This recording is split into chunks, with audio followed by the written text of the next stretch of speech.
So moved. Second. Is it moved and properly seconded? Any discussion? All right, all in favor, please signify by saying aye. Aye. Aye. Aye. So, and the minutes have been approved. Madam Secretary, do we have anyone sign up for public comment period? Thank you.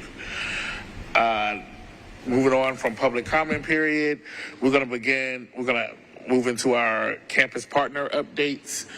And we will begin with soccer.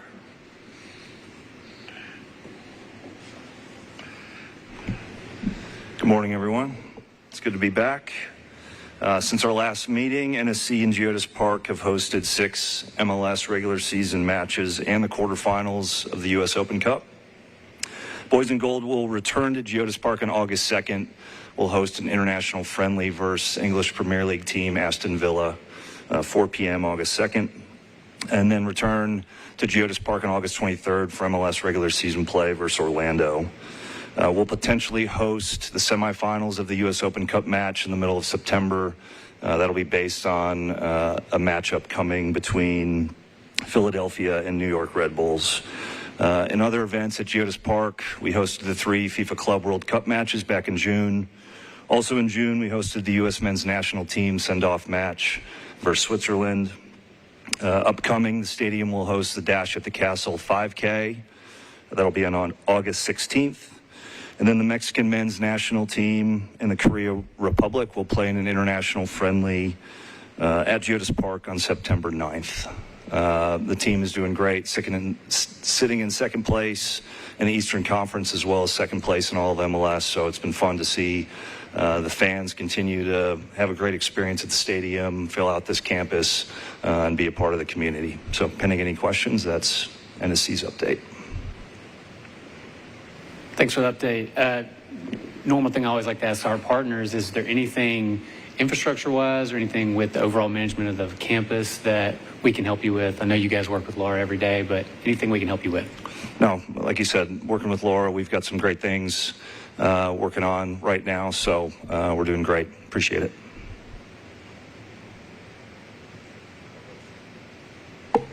All right, thank you. Thanks.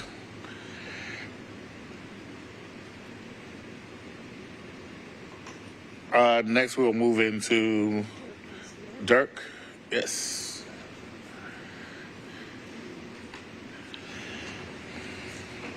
Hey, good morning, everybody. Nice to be back with you again.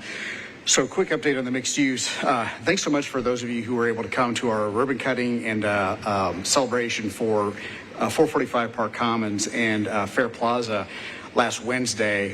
It was very hot, but we had a great turnout, and so we were just so appreciative of everybody who helped us make that happen. I think one of the things I was the most excited about, other than the turnout, was just being able to express our gratitude to this board and to Director Womack for the participation agreement that allowed us to construct Fair Plaza on Metro's behalf and be reimbursed for that. That worked extraordinarily well. In this case, it was on budget and on schedule, which is the 2 best things in our business.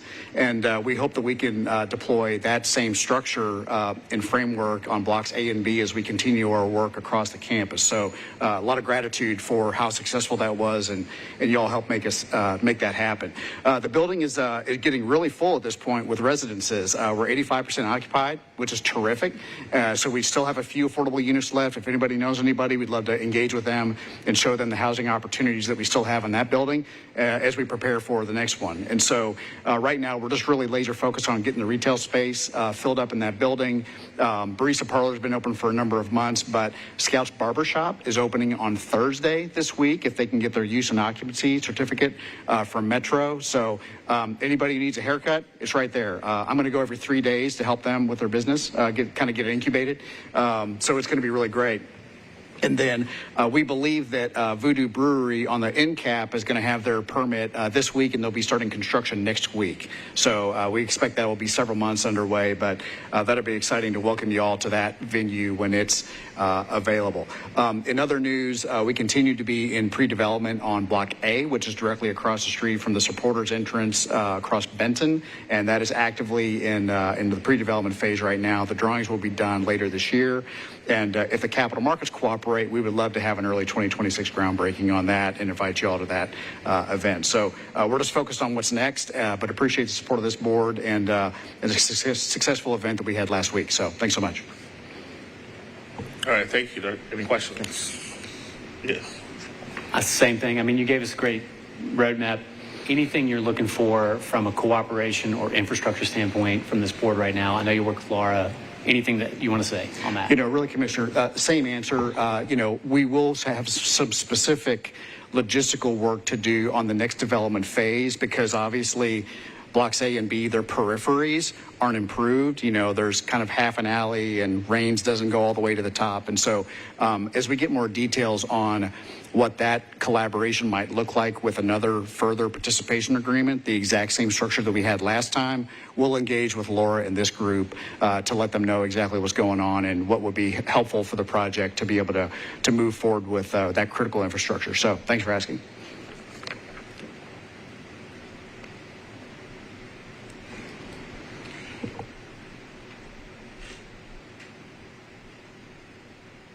So, Bob, yes, Grayson. And I talked to you outside. I was like,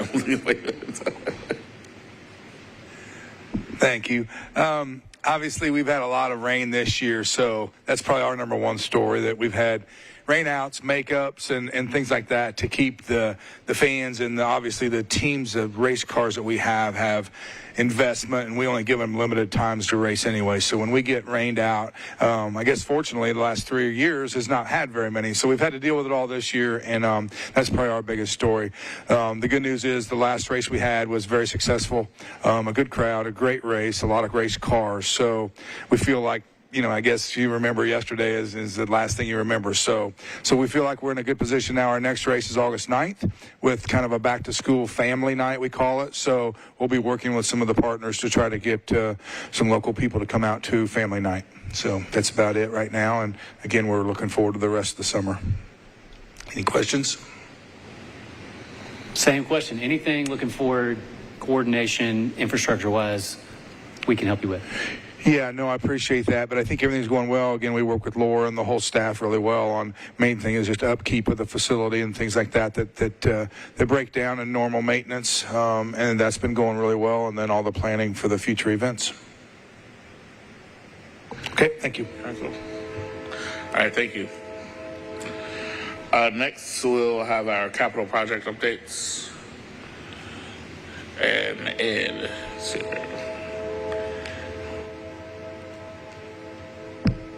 Morning, board. How are you all this morning?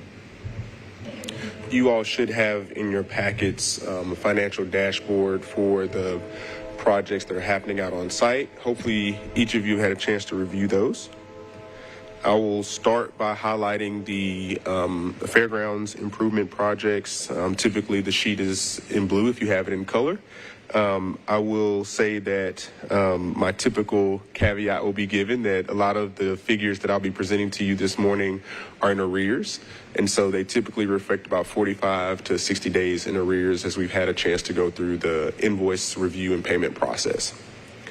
One thing I will highlight is, we're at the very end of this budget. I know I've come before you many times and highlighted how little is remaining here. But after a few invoices that have been paid over the past 2 months, you'll be able to see that we are literally less than $5,000 remaining in funds that have been allocated for this project. And I would like to take just a moment to highlight how well stewarded those funds have been and able to get and to be able to get to this point. Having worked on many projects, it's not often that you'll have funds that are able to carry this far into a campus's operations. But I think really and truly knowing all the challenges and all the opportunities that are here, it's been done really well. And so I wanted to highlight that and give credit to the Fair Board and the Fair staff. With that being said, I think we're essentially all but complete here. There are a few dollars that are reserved there, but in all likelihood, they'll be allocated to the most appropriate nearest expense. So not a lot to tell there considering where we are, but extremely pleased to present that we've made those funds stretch as far as they have. We'll highlight Fair Park Phase 2. Not a lot of movement in that particular area, primarily just continued coordination with Metro departments, primarily Metro Water Services. So a few dollars have been expended there from the project management and design side, but again, not a lot of movement since our last report. But the infrastructure, which is the final document, is one that has had quite a bit of movement, primarily in the design and engineering space as well. However, there's also been a lot of work, payment for utilities, third-party testing, so becoming very active in the infrastructure space, especially with several projects that are underway. Most of those are all in the design and permitting process, but there is some construction that's taking place. Most of that is on the lot, so you all can see that as you walk towards the parking today. I'm happy to highlight that a lot of the budgets that we've projected are coming just where we expected them to be, or even trending a little bit better. And at this point, just in terms of total overall funds, just under a third of the allocations that have been made for those projects. We're just now getting to 32%, which is fairly typical for this point, where you're kind of where we are, kind of nearing the end of several design phases, or excuse me, the end of design for several of those projects that have been happening in phases, and really preparing to gear up for the construction. Any questions, Chair? I'll ask. No, well, actually, just one question. So the Fair Park Phase 2, or the infrastructure Part 2. Yes. Just remind me, like, where is that? What's going on across the street right now? Correct. So you have what's going on across the street right now. You also have the Windgrove intersection, and then you also have Coliseum Way. So several infrastructure projects happening simultaneously. Okay. Yeah. Yes. I think that's actually a really good question, Jasper. And one thing I was going to ask, maybe Laura, we can kind of coordinate between Ed and maybe Dirk. You know what would be helpful is like sort of a roadmap of the projects like in front of us. Because I always am forgetting like what's the next project. I know you guys know it because you're like working on it, but just like we're doing this, and then we're doing this, and then we're doing this. And that could be both the public and private. I mean, again, to the extent we can estimate it. And we don't have to like spend a lot of time on this. I'm just thinking like you just said, like we're doing the lot across where we keep the fair stuff, then we're doing Windgrove, then we're doing that would be really helpful. I think just to include even right stuck to the back of Ed's packet would be great. No, absolutely. Yeah, we can absolutely do that for you. Yeah. No. Oh, I think that's it. Thank you all. Thank you.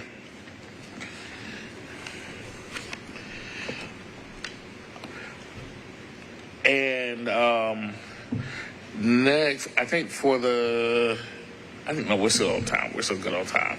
Let's move into divisional reports, and we'll begin with finance. Hello. The financial information presented today is preliminary, and all revenues and expenses for June 2025 may not have been recorded to the ledgers as of July 21st, 2025, when this report was created.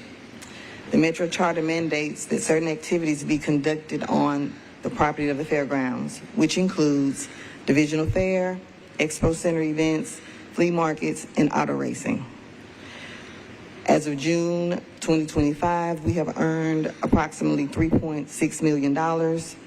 We have spent around $4.3 million, with the difference being approximately $685,200. Depreciation expense is at $1.3 million. So the total adjusted variance for depreciation is roughly $2 million. For revenue, when comparing budget to actuals by division, flea market budget is $1,046,600, which we have earned $676,800, where there's a difference of $369,800. The contributing factors for this under budget is the overestimation of revenue, the reduction of dealer and patron participation, and a lot of that is due to the conclusion of our rent relief program that occurred in May. For events, the events budget is about $1.6 million for revenue. We've earned 1.9.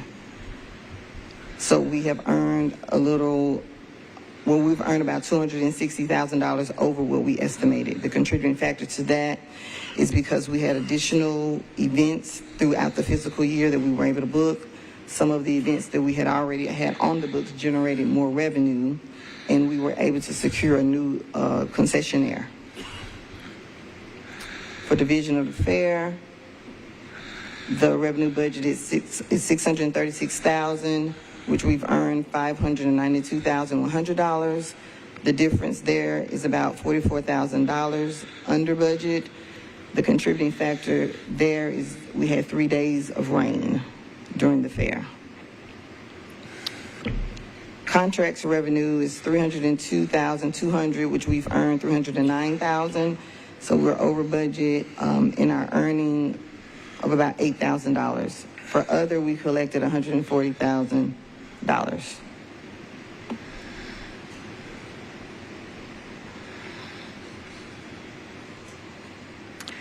For expenses for flea market, our expense budget for flea market was $1,095,100. We spent about $1,046,977, so we were under budget about $50,000. So all of the expenses for this particular fiscal year were under budget. So we pretty much stay within our expense budget in all divisions.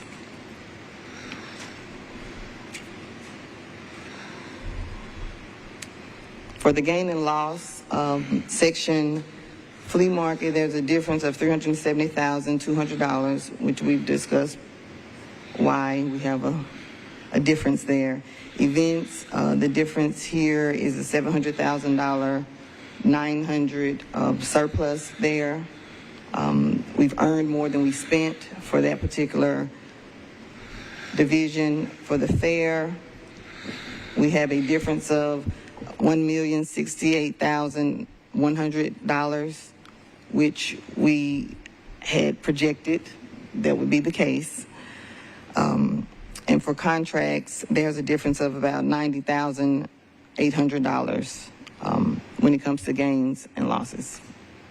For our other accounts, for D&D concessions, we have about $4,500 there that we did not spend, which will be going away for next fiscal year. We have a property tax appropriation of $343,118. For our agent report, we have approximately $35,500 of outstanding invoices. All the promoters have been contacted and invoiced.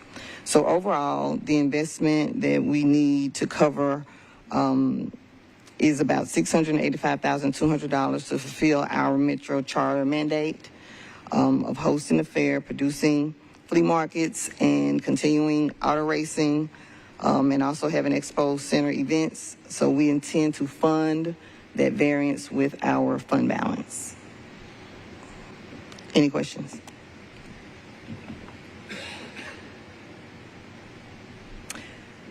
All right. So I would like to say that for next fiscal year, the reports will look slightly different. You're just getting used to them, Todd. I had the privilege of going slightly better. I hope that's the hope. I went to a conference, GFOA conference, and I attended a class that talked about program budgeting versus line item budgeting, which is essentially what we do is program budgeting. We went from line item budgeting to program budgeting. And there was a question that someone asked the panelists, and they asked about how to allocate overhead. And the panelists said there's many ways to do that, but we have elected not to allocate it. And so my ears perked up, and I wanted to know, like, well, why? And so the panelists said the reason being is because of decision making. That when it's time to make decisions, especially with council, and they say, oh, we want to get rid of this or get rid of that, they may think by looking just at the budget and what's all allocated, they say, oh, there'll be $1 million savings if we outsource this or if we got rid of that. And what they don't often realize is that there's overhead inside of that. And so, yes, you will get rid of some of the overhead, but a lot of that overhead will have to be reallocated. So maybe you're only going to really save $600,000 or $700,000. So I have elected to pull out the overhead and show that as a separate line. And if need be, if it needs to be something shown as total cost, it's easier to manually allocate that instead of what I have to do now is manually take it out if we want to see, and that's a lot harder to do. So on your report, you'll see a line that says admin. So if anybody says, well, what if we do about the flea market? What if we take that out? If you take the flea market out, you'll take the revenue and the direct expenses that are associated with the flea market, but you still have the admin. And of course, there'll be some admin that'll be affected by it, but all in all, you'll see whether or not you're going to be black, red, or even. So we'll see how that goes. I think that sounds good. I mean, the one thing to note is that suggests that overhead is not, I mean, you're not saying it's completely, but we have to be wise that overhead is a controllable cost to some extent. Like, we can't say, like, we're going to ignore that. You're just saying it's not a one-to-one ratio. Right. So we still take into account that some of that overhead goes away and that we need to be efficient enough. It's for the exercise to add back what actually belongs to what you're taking away instead of having to think it's all going away and then being like, oh no, never mind. That's half of the benefit as we thought originally. So yes, but yeah, of course, overhead is something that is not only controllable, something we should be controlling. Yes. And also to that point, when we have conversations with finance, it's like, oh, let's cut the budget, let's do this, let's do that. They can actually see if you want to cut the budget, where we're going to cut. Are you going to cut in overhead, which we can, or are we going to cut in directly the program, which we can. But at least you get to see that instead of just blankly saying, well, take $200,000 out here. And having it in a more general line in the budget, it's also if we want to cut overhead for program 1, that may have a repercussion in programs 2, 3, and 4. Right? So that's also to show that they're not necessarily siloed, although they can be associated with one program and not the other in some fashion. I think this is catching what you're saying, Diego and Teresa. So just go ahead and expect the question that I'll ask how you would estimate the attribution of overhead against a particular program. Even once we do this, I will ask that question. So just be prepared. All right. Another question? Oh, all right, moving on. Next update will be personnel.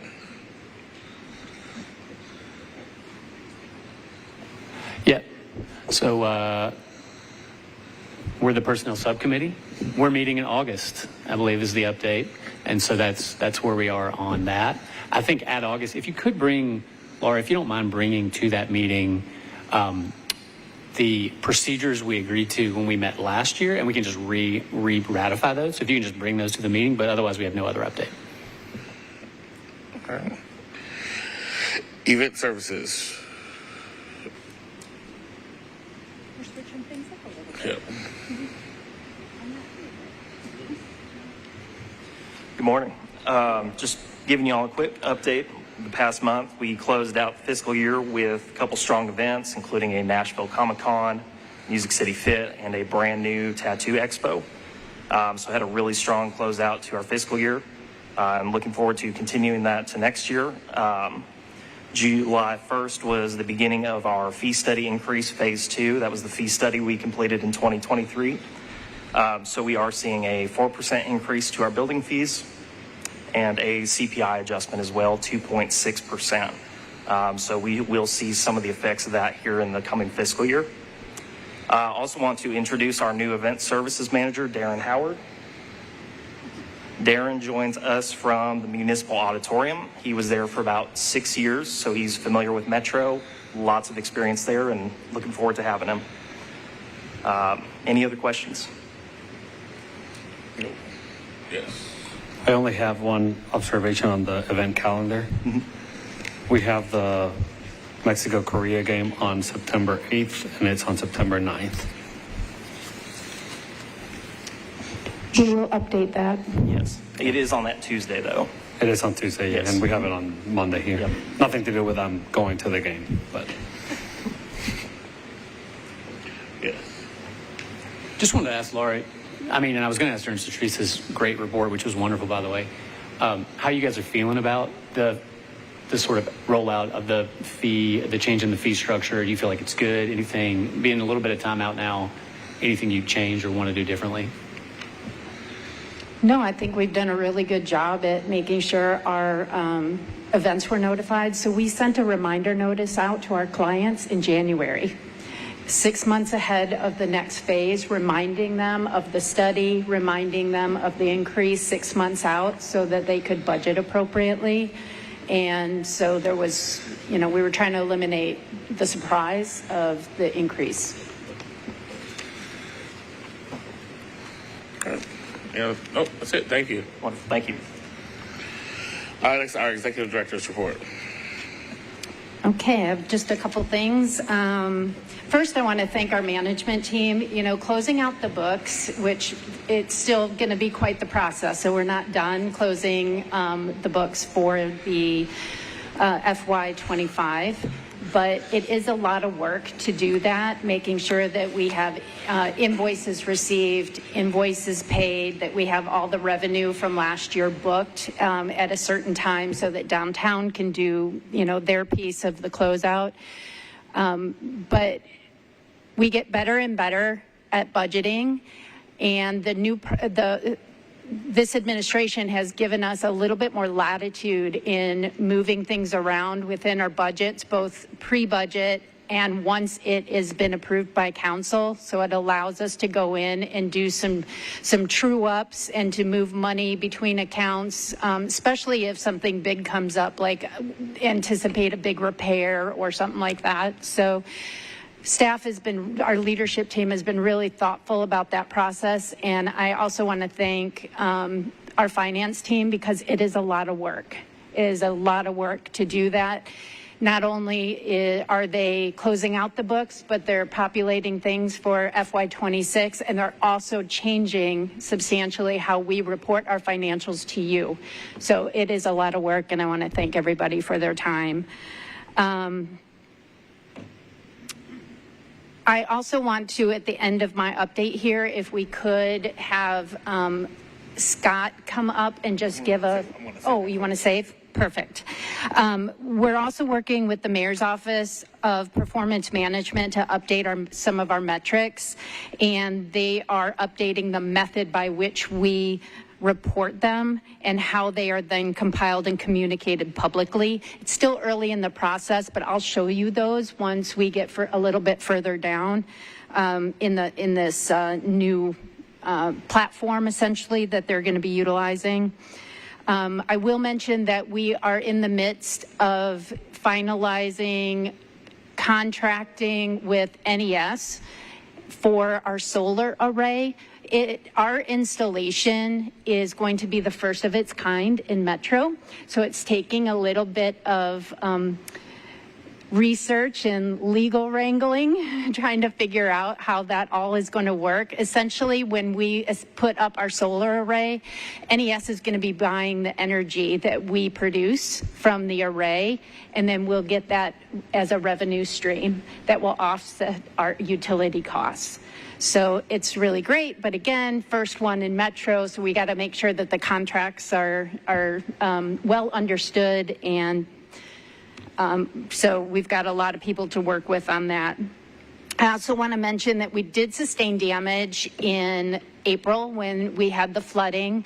It wasn't really substantial as in past floods, but we did have greenway damage. We had fencing and bollard damage in Fair Park. We had a lot of paving out here in front where Browns Creek went over Nolensville.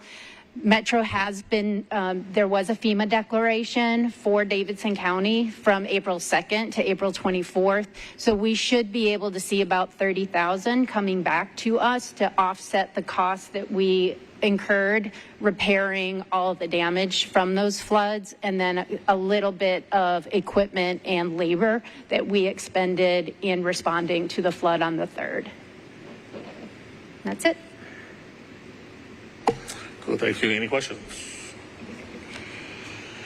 All right, so moving on to the next item on the agenda, and Scott, we're going to come back to the end. We have a couple of people who have hard stops, and so I want to shuffle the agenda just a little bit to take up some business, and then we're going to end with some fun announcements. So, so the next thing we're going to take up is under old business is a consideration of a 2% merit increase for our executive director,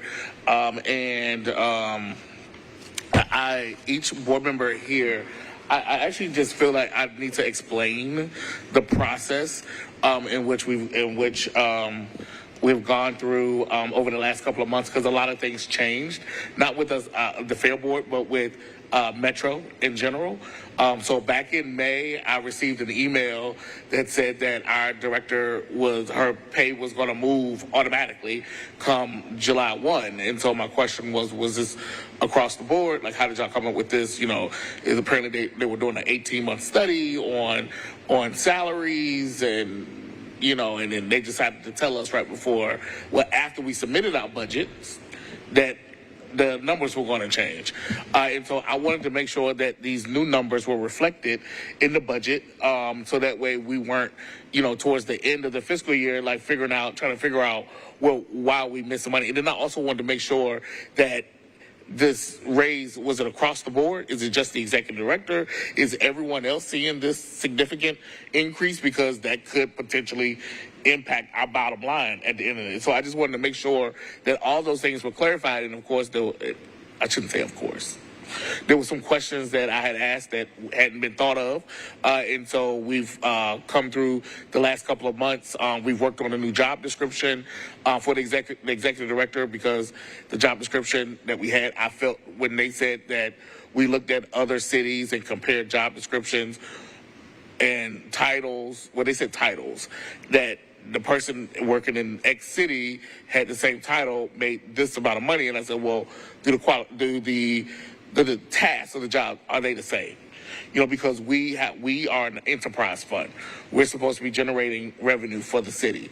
That's my number one thing, and that's one thing that I've been saying since I've been on the board, that we have to generate money. And then under this current climate that we are in politically, we have to start taking a look at certain things, and we have to make sure that we're planning for the future. Our city is continuously under attack, where people are threatening to withhold money, in certain categories, like we missed, $100 million in education that's not going to be going to our school system. And for us to be fiduciary responsible, even though it's not like our direct responsibility to fill these gaps, we are spending Metro money that may not be available next year if certain gaps have to be filled. And so what you have before you is what the job description was before, and what I am recommending after we bounced around a few emails started with the personnel committee, then it went to the director of personnel, who said that it's up to us as the board to recommend what the job description is for the executive director. And so I've taken Laura's suggestions. I've only had one tweak, and my tweak is in bold, which is I've added development, and fundraising to the responsibilities, because even though we're talking about a 2% increase, it actually is more. It's about a 35% increase at the end of the day. And so we have to look at where we're spending our money, how we're getting our money. And so I would like for the executive director to be a little, to have a little bit more control over, identifying new sources of revenue, whether it is naming rights to the, to buildings, or helping other creative, ideas within our legal structure to generate these revenues, and so the base pay right now, starting July 1, our executive director's base pay is $160,000. And then what we're going to, and which is different from what we discussed before, what we had before. And so I want to be clear that what we're talking about now too is a 2% on the 160, not 2% from the current, from what it was before. So I wanted everyone to sort of have a clear understanding before we take a vote. I did a review. I think Laura's done a great job, excellent job in operating, the fund. But I want us to be a little bit more forward thinking and strategic, in thinking strategically that our Metro allocation may not be here. It may not be the same next year. It may not. We don't know.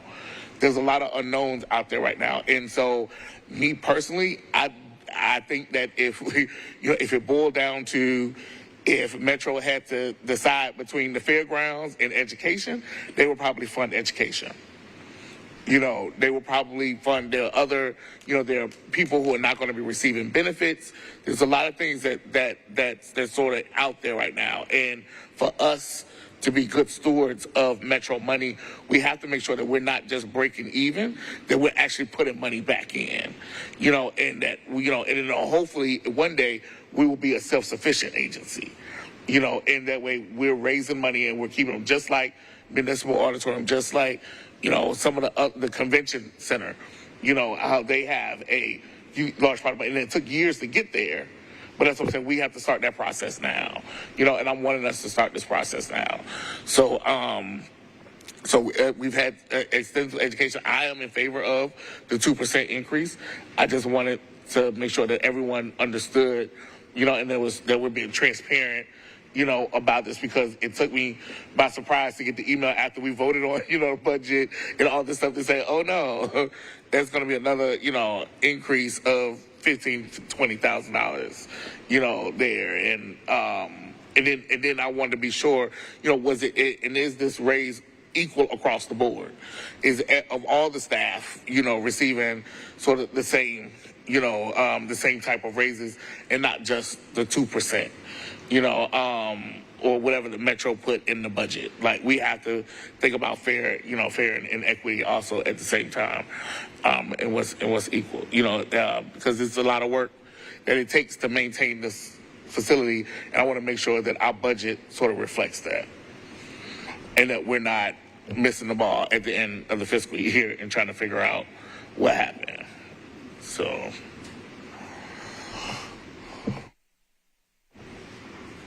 Yes. Well, I'll just give a little clarity to the pay plan, because I think you bring up a good point for equity purposes, is that the study that Human Resources did was across the board.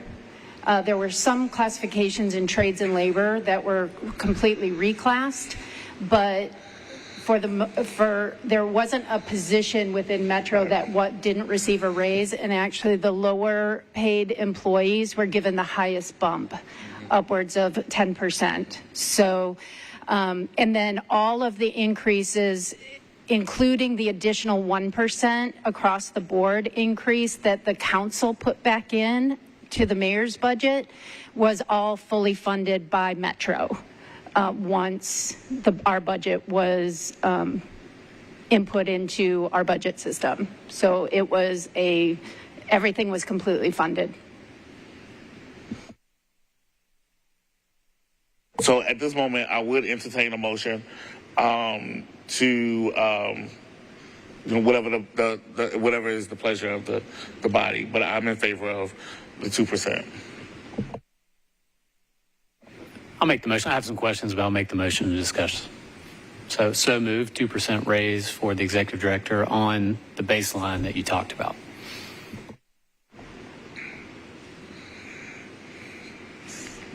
Second with discussion. All right, it's been moved in second, and so the floor is open for discussion. Yes, Commissioner Hartley. No, it's really more just, I think that's really great work. Number one, Jasper, thank you for doing that. And I support your point of view on the sort of revenue generation, and I think I'm really on all that. Really just want to make sure I understand, where our authority, I still want to make sure, I'm sorry, I'm not, I'm not super up to speed on this, but like where our authority ends to make a decision and where sort of Metro's countywide processes begin as far as like, what authority do we have to make a change? Again, I'm very supportive. Number one, Laura, thank you for being wonderful aplomb as we discuss your salary right in front of you. It's always awkward. You do a great job. I'm supportive of all that. I just want to make sure I understand what our authority is. So, I don't know if that's, you can shed light on that, or maybe we just need to follow up. But do you see what I'm saying? Like what our ability is, and then where Metro's just going to impose whatever number they want. So Metro gives the baseline. And so, like, the email from Shannon, the director of HR, said, this is what your director, this is the base. And it's up to us to, when it comes with merit. So this 2% is merit based. So how we feel as a board, how, has she fulfilled her current duties and responsibilities? And so, and I'm saying yes. And so that's why I agree with the full 2%. But we can give 1%. We can do 0.5%. We can, but what they're recommending is 2%. And that's for us to decide. So just to say that back, sort of Metro's job is to they do sort of the reclassification, and they do essentially they do the salary studies. They're going to put you at a number. And then once you're at that number, we're then going to talk. Basically the word merit is within our discretion, and the sort of baseline salary, even when they reclass the baseline salary, we're going to just get that from Metro and they're going to decide. Is that right? I see a lot of people shaking their heads. Yes. Yes. Okay, cool. Yeah. Great question. Thank you. Commissioner Owens. And did the immediate staff under her, did they get bump in pay? Yes, so everyone did get paid, and that's why I just wanted to make sure that it all reflected. I'm like, so they're gonna bump everybody up. Like, I know we submitted a certain number, back in February. I think Satrice, you submitted the budget. Was it back in February? So this is in February, and so to have this conversation come at the end of June, it's like, what? Like, this should have been done before we submitted our budget. But I feel, but anyway, but as long as I just wanted to make sure that it was that, like that, because I found out everyone was receiving a raise. So it's just like, okay, so the budget that we submitted in February, was it adequate? And did it, or do we have to retweak? Do we have to go back? And so yes, so everyone did get a raise, and then folks will be getting their merit rate, depending on what their administrative supervisor said that merit would be. And then, but I also found out that Metro was going to cover all of that. So. And so was the budget we allocated, did it turn out to be adequate, or do we have to go back? Yeah, so they filled in the gap. Yes. Okay. Yep. Yeah, council gave our budget a raise. Yep. In other words. Is that a one time, or is that like an ongoing situation? I know you asked that Hopefully question. this one time, right? Hopefully it's ongoing, but like I said, I want us to be prepared going Understood. forward. Yeah. That makes sense.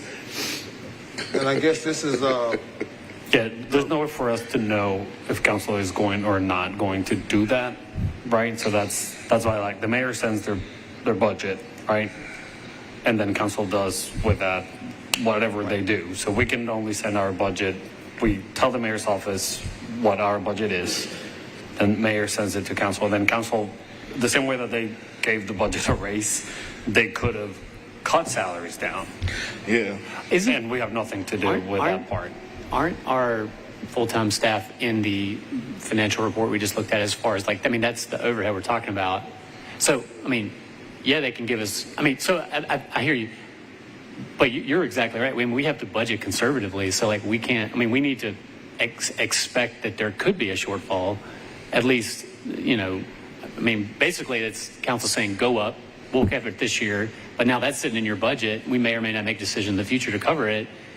Maybe they will. Maybe they won't. So, I think you're exactly right, Jasper. I'm on your planning. It makes perfect sense. Yeah, every year it's the dance. Right. Yes. Yes. Yep. Yep. and I guess this is for Todd and I in our ad hoc personnel committee meeting, but how are we going to gauge the fundraising and development portion of the executive director's duties? I guess we can talk about that in August, but. Yeah, I think we need to turn this, basically we've got a process for basically the review. Jasper's done some good work sort of detangling what's happening. He's worked on updating this. I think we then take this move the ball down the field as far as like, how do we turn that back into a process with working with Laura to figure out what the metrics are, and we can kind of I think we can ask Laura to come with some of those and say like, this is what to give us some ideas. Sounds good. The only other thing that I would recommend after talking with HR is that it would be helpful if you guys are comfortable with this job description to actually authorize it by vote. Yes. So either at this meeting or August, if you wanted the personnel subcommittee to look at it, up to you.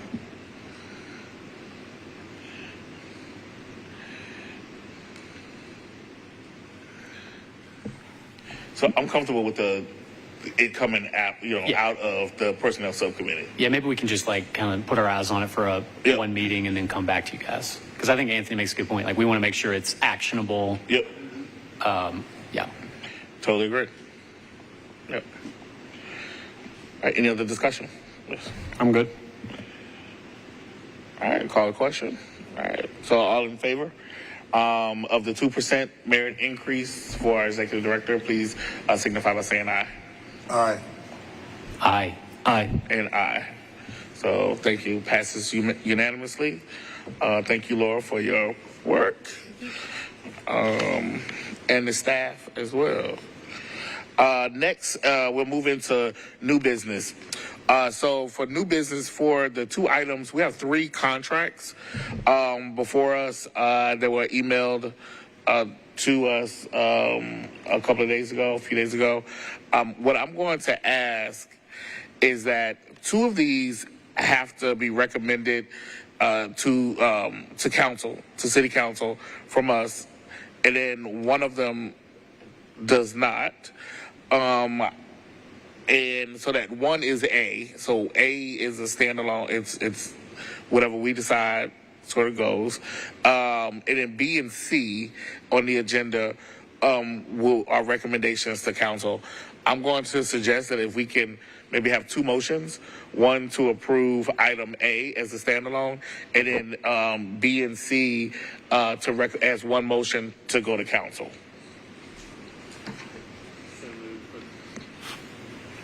Make a motion to approve item A per Jasper's instructions there. Second.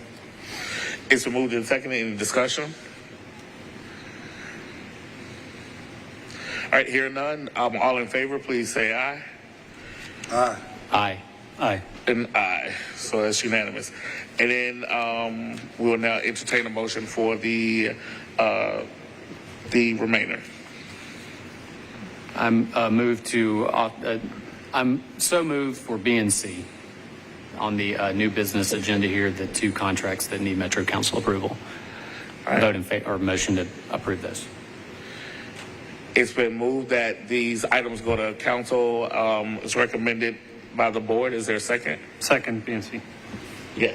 Chair, before you vote, will you please also vote to authorize Director Womack to execute the contracts as well? I'd like to amend my motion to reflect that. So the motion has been amended that once the council approves, then we will give, the executive director will have authorization to sign off on the contract. Second as amended. Approve the contract. She'll actually sign up before it goes to council. I'll sign up before it. Just so that's clear to everybody. She will execute it, and then it will go to council. Yes. This is not discussion, or you could call it discussion. My general take on these is when Laura brings these to us, I know these require from a schedule of authority approval, but like I have full confidence in you, and I'm never going to want to really discuss these unless they get into the like high 6-figure, 7-figure range. Right. Second that feeling. Yeah. So it's been moved and seconded that that items B and C will be recommended for council approval and executed by the director. Any further discussion? Hearing none, all in favor, please say aye. Aye. Aye. Aye. And aye. Aye. So thank you. So then taking up item D, election of officers to include chair and vice chair for fiscal year 26. Are there any nominations on the floor? I would like to move to nominate Jasper for chair.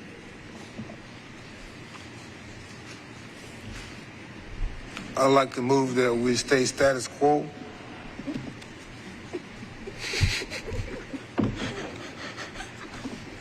Awkward. Yeah, I think we're all in favor. I mean, I'm personally in favor of stability as well and keep moving things forward. I'd be happy to be vice chair again. I think that's great. I'd love for Jasper to be chair again. I vote for stability. Loving this. Let's do it. Let's go. So it's been moved and seconded. Yes. I don't think it was actually it wasn't a second. Okay. No. Second. Oh, he said let's go. Two motions open. Right, so. it is. So let me withdraw my motion. I'll make a new motion. I move Jasper for chair, and I will nominate myself for vice chair if that is allowed under the rules.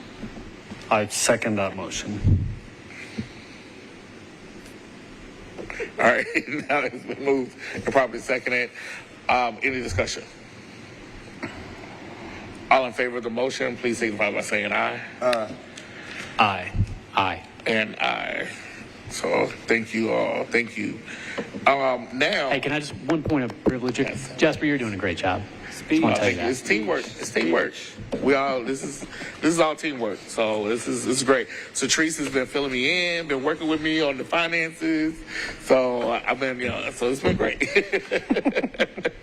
So thank you all.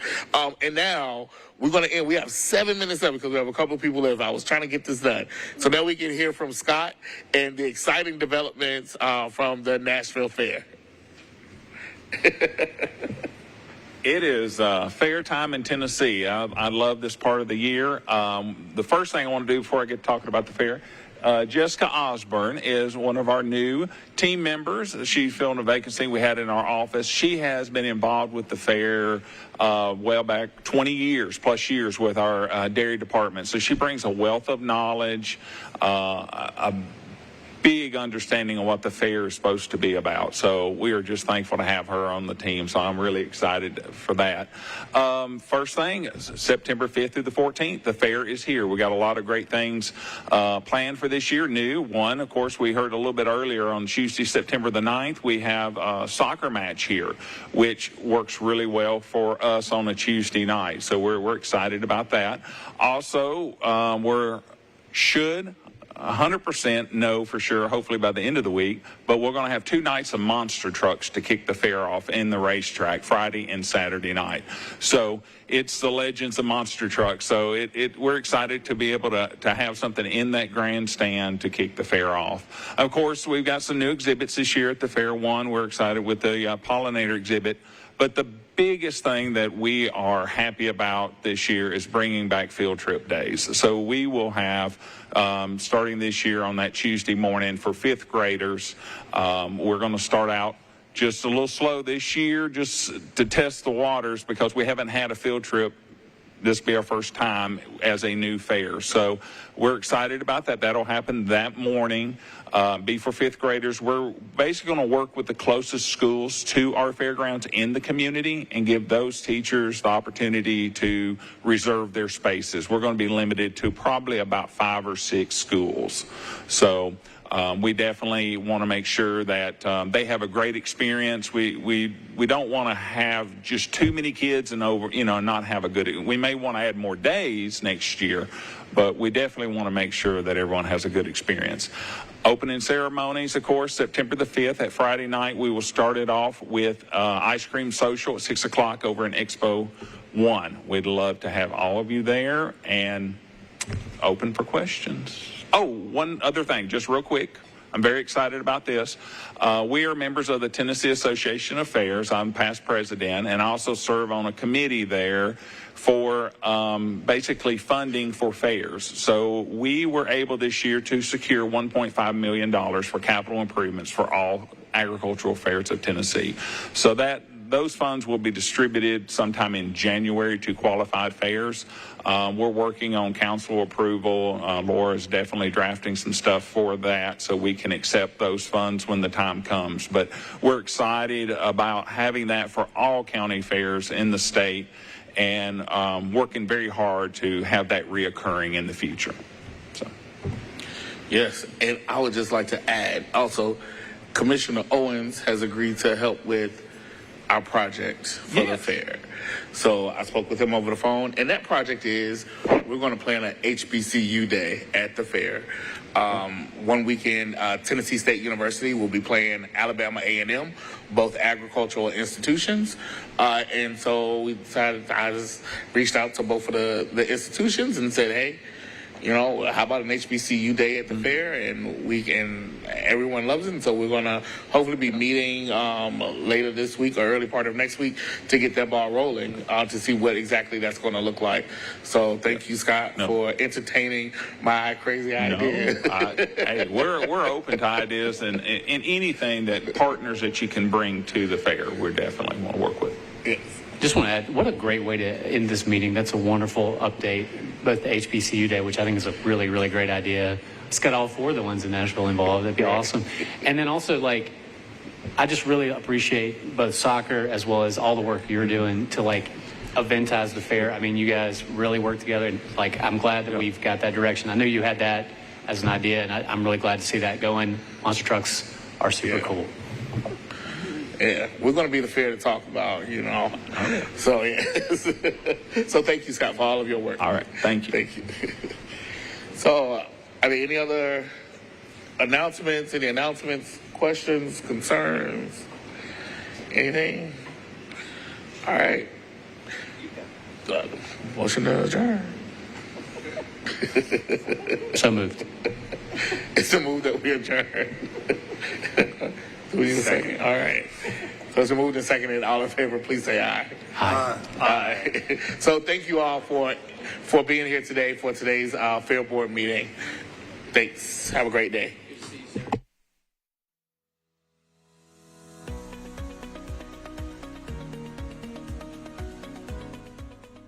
This has been a service of the Metro Nashville Network. If you would like to see this presentation again, or for more information on this and other programs, visit nashville.gov.